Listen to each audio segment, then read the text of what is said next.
Operation Sindoor നടക്കുന്നതിനിടയിൽ Indian നാവികസേനയും ഇറങ്ങുമെന്നതുമായി ബന്ധപ്പെട്ട പല വാർത്തകളും നമ്മൾ അന്ന് കേട്ടിരുന്നു.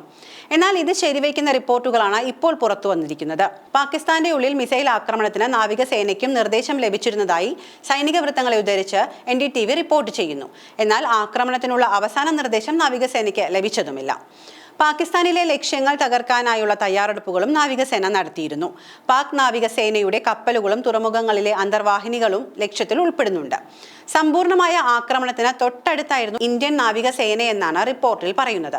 കറാച്ചിയിലെ പാക് നാവികസേന കപ്പലുകളായിരുന്നു പ്രാഥമിക ലക്ഷ്യത്തിലുണ്ടായിരുന്നത്. അന്തർവാഹിനികളിൽ നിന്ന് തൊടുക്കാവുന്ന ക്ലബ് പരമ്പരയിൽപ്പെട്ട ക്രൂയിസ് മിസൈലുകളും ബ്രഹ്മോസ് മിസൈലുകളും അവസാന നിർദ്ദേശവും കാത്തവിടെയിരുന്നു. യുദ്ധക്കപ്പലുകളും അന്തർവാഹിനികളും അവസാന തയ്യാറെടുപ്പുകൾ നടത്തി. കപ്പലിൽ നിന്നും കരയിൽ നിന്നും ഒരേ സമയം ആക്രമണം ആരംഭിക്കാനായിരുന്നു പദ്ധതി. പാകിസ്ഥാൻ നാവികസേനയുടെ കപ്പലുകളും അന്തർവാഹിനികളും തുറമുഖവും ലക്ഷ്യങ്ങളിൽ ഉൾപ്പെട്ടിരുന്നു.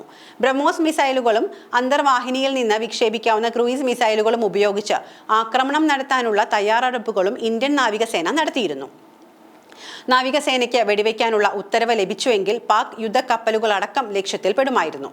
പാക് യുദ്ധക്കപ്പലുകളേക്കാൾ മേന്മയിൽ ഏറെ മുന്നിലാണ് ഇന്ത്യൻ യുദ്ധക്കപ്പലുകൾ എന്നതാണ് ശ്രദ്ധേയം.